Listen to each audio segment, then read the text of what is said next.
So things go wrong in Disney World all the time, and sometimes you'll have some problems that are a little on the weirder side.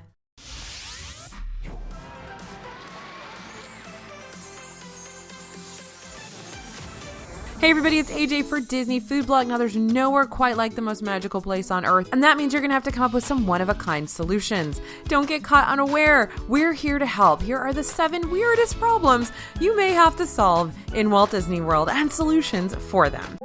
Number 1, having to go while in line. Yes, it happens to all of us. You don't have to go to the bathroom, and then about halfway through the queue, you realize you've made a terrible mistake. A lot of those lines in Disney World are crazy long. Some of them can be 3-4 hours to wait to ride a specific ride.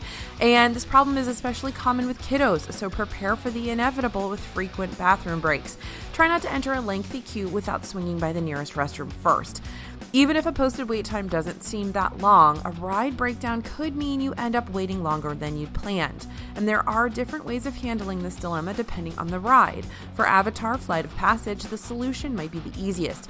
Since this mega popular attraction tends to have super long lines, Disney has kindly installed mid-queue bathrooms finally. Right as you enter the Pandoran jungle-themed area of the queue, you'll spot 2 gender-neutral restrooms and a water bottle filling station. So don't despair if you start feeling the need for a bathroom earlier in the queue, you just have to make it halfway. If you're not in the Flight of Passage queue, you're going to have a few more challenges with that mid-queue potty break though. In any line, if you happen to be in sight of a cast member, let them know that it's an emergency and they will do their best to accommodate you if they can. Now remember, you aren't guaranteed to be let back in line, so don't press the issue if the cast members can't help. If all else fails, ask the people near you if they would be okay with you exiting the line and returning. Make sure that someone from your party stays to hold your place and be polite. Some queue areas are very narrow, and exiting and re-entering can be difficult, and at some points in the line, it may be nearly impossible to make it back to your group. In some cases, you might just have to bite the bullet and give up your spot in line. Trust us, the last minutes are a much better alternative to what could happen if you don't make it to a bathroom. Now, Disney World's newest ride, Rise of the Resistance, also actually has a queue line restroom. When you are in the giant stormtrooper room, ask a cast member. I know they're scary because they're supposed to be first order, but ask them if you could please use the restroom, and there's actually a restroom they can direct you to there in the stormtrooper room. So if you need to use the restroom there, go for it. Second weird problem you might have to solve in Disney World: getting stuck on a monorail or skyliner. Now, there are very few places where you have to worry about getting stuck high up in the sky, but Disney World is definitely one of those places. Getting stuck on the monorail or the skyliner for a lengthy amount of time isn't very common, though. However, shorter delays of 15 to 20 minutes aren't unheard of. If you are stopped in your tracks, what do? The first thing is to be patient. You might not be stuck at all. Sometimes skyliners will slow down or stop completely, but that doesn't mean there's a big problem. As for the monorail, delays can have you hanging out for a few minutes while you wait for the train in front of you to clear the station. In the case that you are stuck, you'll likely hear from a cast member over the speakers in your car. Make sure to follow all the instructions from cast members, whether it be over the intercom or in person. They are there to get you through any mishaps safely and as quickly as possible. One big thing you might worry about if you're stuck is missing out on a Choice Fast Pass or a dining reservation. Don't panic though. Disney has been helping out guests who may have missed a Fast Pass window due to being delayed on the Skyliner by giving them an extra Fast Pass to use for the day. This won't happen all the time, but it's worth checking when you get off after a long stop on the Skyliner. In fact, the Skyliner now has a dedicated guest services line at 407-827-2515. So if you are missing out on a reservation, give them a call. Now, if you do happen to have an emergency while experiencing downtime on the monorail or Skyliner, the situation is a little different. In case of emergency, call 911 first and then use the emergency call box in your car to communicate the situation to cast members. Next weird problem you have to solve in Disney World: getting the autograph of a giant furry character. Disney's full of character meet and greets where you can get a photo with your favorite princess or mouse along with an autograph. Now, this is definitely not a problem that you have to solve every single day in your daily day-to-day life, but in Disney World, you may have a kiddo that really needs the autograph of one of their favorite characters, so you better come prepared. First, you're going to need some supplies. After all, the character can't sign their autograph without a pen and paper, so make sure you come prepared with an autograph book and a pen. We often recommend finding large pens, like large Sharpies, for the characters to use. Both of these necessary supplies are available in park stores all over, but you have other options too. You can find autograph books online, and sometimes for cheaper than you'll find them in the park. Characters can also sign things like t-shirts or photo mats and frames, so get creative. It's your souvenir. As for the pen, we recommend bringing a larger one. The characters are often wearing gloves, and a bigger pen or Sharpie will help them sign their names a little more easily. A lot of characters in Disney World have Fast Pass, so you don't have to wait in a long line to meet Cinderella or Mickey. Otherwise, we recommend a character breakfast to save on time, or a character meal in general.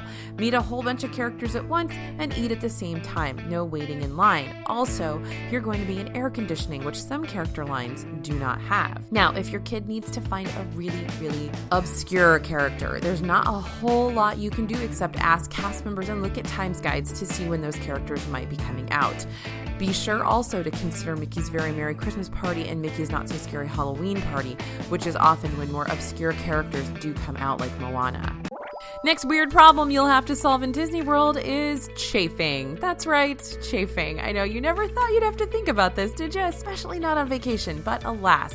Park days mean a lot of walking around in Florida heat, and that can make chafing a real issue. And by chafing, I mean skin rubbing against skin. But even if it's something most of us don't deal with at home, you ask any summertime outdoor runner, and they'll surely have a favorite anti-chafing product to tell you about.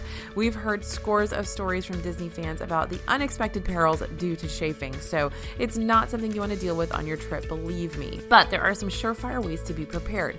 Before your trip, pick up some anti-chafing products. Some folks swear by Mega Babe, and I've always used Body Glide, which has versions for men and women, but it really doesn't matter which one you use. You can pick up one stick and use it for the whole family. You can find these products on Amazon. You can often find them at sports stores or running stores, so definitely check those out. Whatever your product of choice, apply it liberally to the chafe-prone area before you head out for the day, and you should be golden. A lot of people have chafing under their arms and between their thighs. Now, another awesome tip, ladies, if you plan on wearing a dress or skirt, consider picking up some spandex shorts to wear underneath. We promise that you'll thank us. This helps for chafing as well as modesty on some of those windy rides. So if you're in a pinch in the parks, baby care centers also sell baby powder, which can help out as a quick fix. Next weird problem we have to solve in Disney World, and it's funny because when we were actually brainstorming for this video, all of our DFB team were just absolutely in favor of talking about this one, and that's getting trapped on the wrong side of the parade.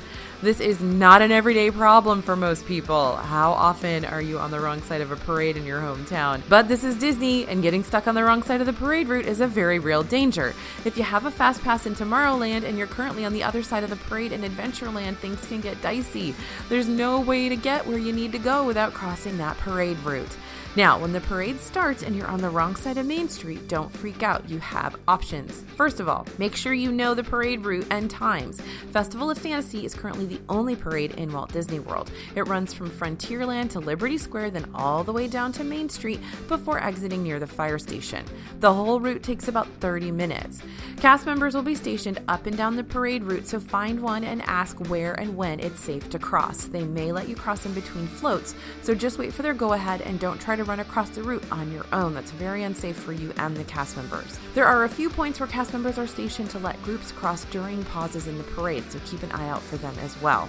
Alternatively, head up towards the beginning of the parade route in Frontierland. As soon as the parade has passed, the route opens up again, so the first place to open again will be Frontierland.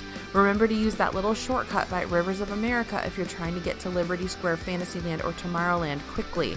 And the parade only takes about 10 minutes to pass, so if you're stuck and there's no way to get through, enjoy and then head to your destination. Next weird problem you've got to solve in Disney World: spending money you've already spent. This is a very weird problem, and it sounds crazy, but what we're talking about here is leftover Disney Dining Plan credits. Imagine it's your last day, you've got 10 quick service credits left. Don't let those go to waste, otherwise you're simply throwing away money.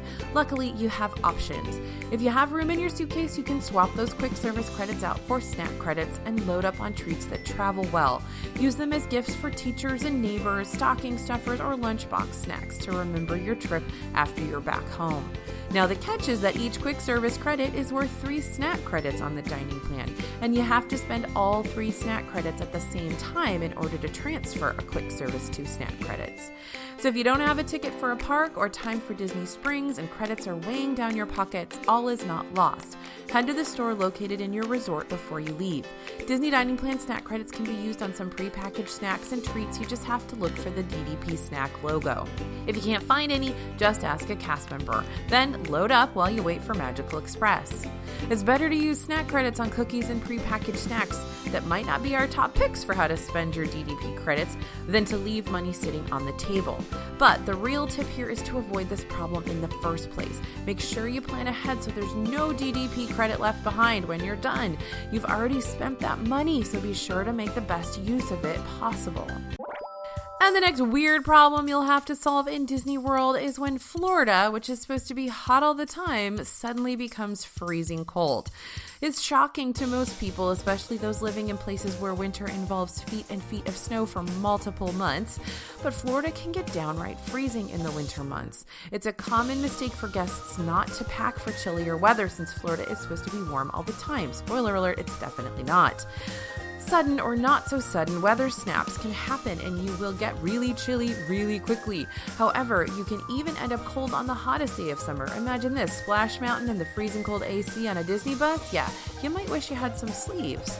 So the solution is layers. Layers are your friend in Disney World. That way you can make sure you're comfortable all day long by adjusting for the current temperature. Sometimes though you might end up stuck in the park without layers when a cold snap shows up. It's happened to us multiple times. A lot of us have talked about on the DFB team how much money we've spent on those Disney sweatshirts because we were freezing. And in this case, it's time to hit those gift shops. Consider this a blessing in disguise. It's an excuse to buy the cutest Mickey sweatshirt you can find, and many shops also sell blankets and even sweatpants, so keep your eyes open if you find yourself freezing. If your new threads don't match your outfit, no biggie. In our opinion, looking silly is always better than being cold. But 2 things that I can really recommend. A scarf can make a huge difference in a Florida cold weather snap. Even though it doesn't seem like a lot, keeping your neck and the top half of you warm makes a big difference. So always bring a scarf. It doesn't take up a lot of room in your suitcase, and if you're going during the winter months, a scarf is definitely something to pack because even if it's warm during the day, it can get really cold at night. And don't forget those layers for your kiddos too. Always bring a couple of sweatshirts, maybe a tracksuit zip up, a hat, and a scarf just in case. So there are some super weird problems that you don't usually have to deal with when you're at home that you may definitely have to deal with in Walt Disney World. We hope we've helped you. We hope there are a few things we surprised you with there too as well. Thanks for listening, you guys, and thanks for watching. As always, this is AJ for Disney Food Blog, and we'll see you real soon.